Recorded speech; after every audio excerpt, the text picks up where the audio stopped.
Hello and welcome to another top grade video, Exam Grades Made Easy. I've got with me the LightupTutor, and we're going to take you through ways to easily get top marks in your persuasive writing, whatever the exam board. At number one, I've got my Mnemonic Mad Fathers Croc H, or Mad Fathers Crotch, and I'm just going to tell you what they are and then how to use them.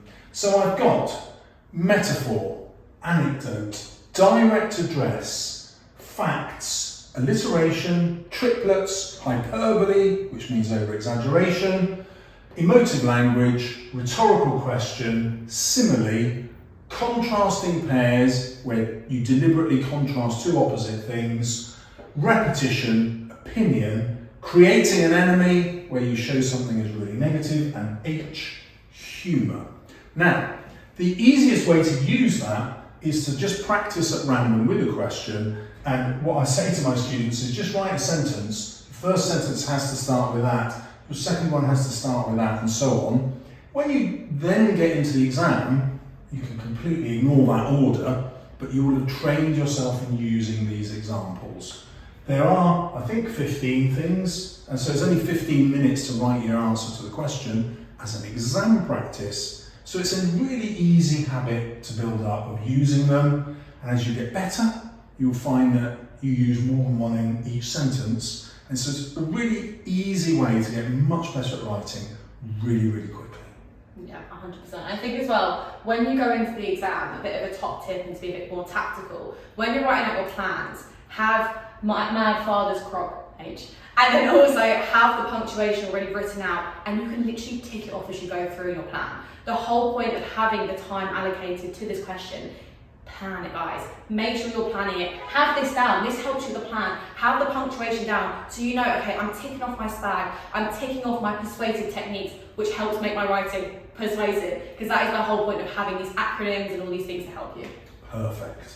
At number two is an optional technique if you want the top grade. So I ought to emphasise, you don't have to do this, okay? But I'm a boy, I like making fun of things. I find that that's a typical male characteristic. And so the boys who get top grades are often predisposed to using satire. So with a satire, you use irony to make fun of something. So for example, I could start talking about the fashion for wearing Crocs. And instead of saying Crocs are ridiculous, they make you look like you're wearing boats on your feet, that's insulting, I would start using irony. So, dear sirs, I absolutely love your range of Crocs. I've never seen plastic used so creatively in so many beautiful colours. I find that each colour clashes with my normal clothing in an equally interesting way. So you can see I'm using irony to point out all the things I don't like about Crocs by suggesting that they're brilliant. Which they are. Love my pair of Crocs, guys. Don't listen to the satire. Crocs are comfy, they're practical, they're all of the above, and they do clash with everything, but they are very comfortable. But there you go. What's next? So, overusing repetition. Repetition. I love repetition. It is so good to emphasise your point, and then it literally counts towards you being more persuasive. Think about anybody you know. Think about us. You probably hear us repeat the same things over and over again because we're persuading you to do the things that we're telling you to. But you're repeating it. Think about your parents. They will repeat the same things. Tidy your room, do this, do that. And you're like, you're repeating yourself.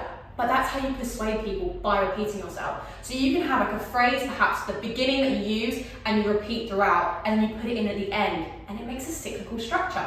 So say, for example, you're talking about school uniform, whether it should be banned or it should be used. Maybe you use something at the beginning saying like, school uniform liberates us, not restricts us. And you could use that phrase repeated throughout, stick it at the end, and that's also a cyclical structure. So that's a really good way to use repetition. Yeah, I've written a guide about essays that students have written in the exam and what got what grade, and I was really shocked to find that most students don't really use repetition much at all. And if you go back to the Greeks who invented persuasive writing through rhetoric, they had 15 different kinds of repetition, and then a name for each of the 15 types. I don't know them all, but I do know keep repeating in different ways, you'll get top grades. Yeah, 100%. And then rhetorical questions. Okay, with rhetorical questions, I want to add something before we go into it. Use rhetorical questions, but I don't want to see it in every paragraph. I don't want you to have 1,000 rhetorical questions, because a lot of students love to stick it in, and the whole thing is just a rhetorical question of like, do you think that? Well, rhetorical questions can be used for effect. So say you're talking about a point, let's go back to the school uniform example, and you're arguing that school uniform is not restrictive, it liberates us, whatever you're talking about. You could use a rhetorical question to provoke thought from your audience. So thinking about who your audience is, how are you trying to persuade them, what are you trying to make them think about, that's when you can use a rhetorical question. Normally at the end of the paragraph is a good and effective way. You can even use it as a new paragraph, so like a really short paragraph, just using a rhetorical question for effect. But just don't get into the habit of using a rhetorical question all the time, because I've seen lots of students who put it in every single sentence and it's just one big question. Yeah, if you think about it as one per paragraph, that's probably, and putting it at the end of the paragraph is super effective. Right, we next have the rule of three, which I have with the T here. You can also call it a triplet. I love it because it's another form of repetition. And listing things in threes, or having your sentences in three parts, gives your writing a real rhythm actually, and for me it makes it more fun to write, and so that's going to carry me through in the exam to writing a better answer just from the pleasure of writing it, but it also has a real impact on the human brain. We remember things in threes, that's why there are 3 blind mice and Goldilocks and the 3 bears. That things happen in threes, the brain just seems to love them. 100%. Just adding on to that as well, guys. With the rule of three, what we said, of course, I think it's repetition. Brilliant way, start and end with rule of three. Like I said earlier, that cyclical structure. Right. Start with the rule of three, you're emphasising your point. Imagine if I was delivering a speech right now and I said like freedom, restriction, liberty. It kind of sets the tone of, oh, what are they going to talk about? And then you end with that, so you're really reinforcing your point of view. So one that I typically teach students is have a rule of three that's almost like going to be your main 3 points. So if it's about school uniform, think about your main 3 ideas you might be talking about and have one word to summarise each, and that can also help you link together your ideas, put it at the beginning, put it at the end, cyclical structure, and that's a really effective way to use rule of three. Lovely. Next we come to cultural capital. So by cultural capital, I mean references that not just you know. So, your favourite sports figure or musician or band, that isn't necessarily cultural capital. You need something that if you went out into the street, 80% of people would know who on earth you were talking about.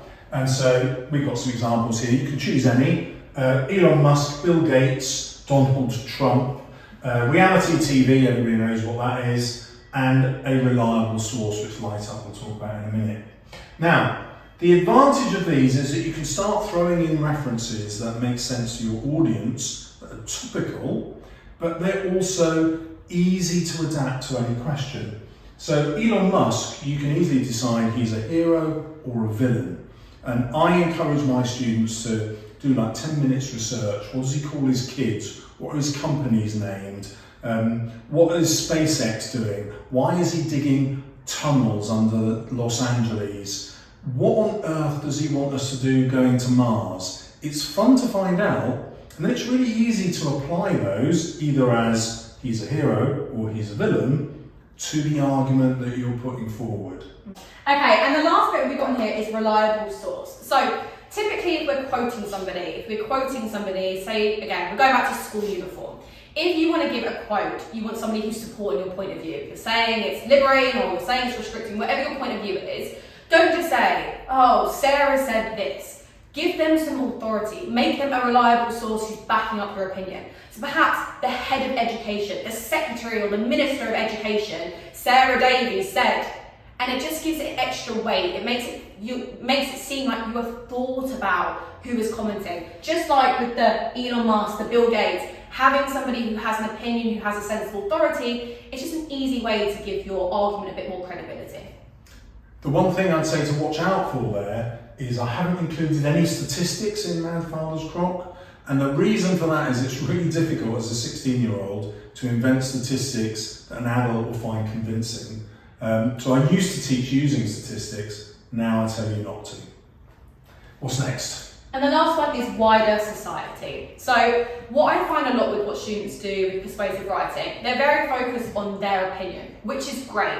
And just as a little side note, have an opinion for this. Don't sit on the fence. I don't want to balance my argument of, oh, maybe this and maybe that. Be very strongly for or very strongly against. You can have alternative and critical interpretations in it, but have an argument. Tell me what you think and don't feel like balancing it is the right thing to do. So when I'm saying link it to wider society, how can we link it to bigger issues? For example, let's link it to the environment. How does this impact the environment? How does it impact environmental policies that are going on? Linking it to wider issues. How does it affect the world? And this can link quite nicely if you're linking it to cultural capital, linking it to Elon Musk. How is he changing the world? Or how is, for example, school uniform, if there is no school uniform anywhere, how would that impact the world? How would it impact future generations in the way that they perhaps view their individuality? Thinking about it on the larger context of the situation really helps just take your idea from this and just magnitude it out. Yeah, I love that. A way that I teach my students to think about wider society is to say, well, whatever the changes that you're proposing, you'll want to write about how that will improve your life in the next 6 months. But what if you think about 10 years from now and then 50 years from now? And both 10 years and 50 years will make you think about wider society. And that's what 90% of students don't do. So it's an easy way to get top grades again. 100%. Okay, so the last bit that we've got is audience. Now, this is one that most of you probably don't do because you don't really have a strategy in place, but I'm going to teach something really, really easy to do for it. So audience, when we say audience, what does that mean? Who are you writing for? And it will basically tell you by what they want you to write. Say, for example, if it's a speech, write a speech for your school assembly. Think, who's my school assembly? It's probably students my age. Maybe it's my year 10s or year 11s who will be listening to the school assembly. So this kind of links to who is your audience. First, you just establish who is listening to you. If it's an article, probably it's very unlikely, unless you love reading the paper, it's probably not a year 10 or year 11. It's probably your parents or your grandparents. So just have one person in mind. And this kind of links to have an avatar in mind. A little character as to who you're writing to. It's easier to think of one person rather than a massive group or somebody else. Just think, okay, if it's school assembly, maybe you're writing to a friend. That's your avatar. If it's for a newspaper or an article, maybe you're writing to a parent or a grandparent. If it's a speech, thinking about, okay, what kind of people are listening to it? If it's for the government or if it's for the local authorities, have a person in mind and it just makes it a lot easier to address. And then that way, you can have keywords and phrases that you could jot down. In the beginning of your plan, for example, when you've got your acronym, you've got your punctuation, you can just write down audience and who it is. So say, for example, we'll go back to the school assembly one because it's a lot easier. If it's school assembly, they're year 10s, year 11s, you're going to be doing things like us, our school, because you're including them because they are students, just like your friend is someone you go to school with, in our classroom, today, our teachers. It just makes it easier for you to address. There are some real advantages in going into the exam with some keywords and phrases that you know you're going to use. So anything that talks about the future gets you to think about wider society, long-term consequences. So I know if I use the future, our future, that direct address, I'm going to get higher marks. Similarly, the examiner wants me to write a coherent argument. And to do that, I'm going to have some connectives that I always use. Because, however, although, therefore, and consequently. And if I always use those 5, I know I'm always going to be putting forward what I hope is a persuasive argument. Absolutely. We've told you about writing for a particular audience. I find the easiest way to do that is to invent an interesting persona that I'm going to be when I'm writing. So, for example, if it's about school uniform, well, the obvious thing is to write as a student.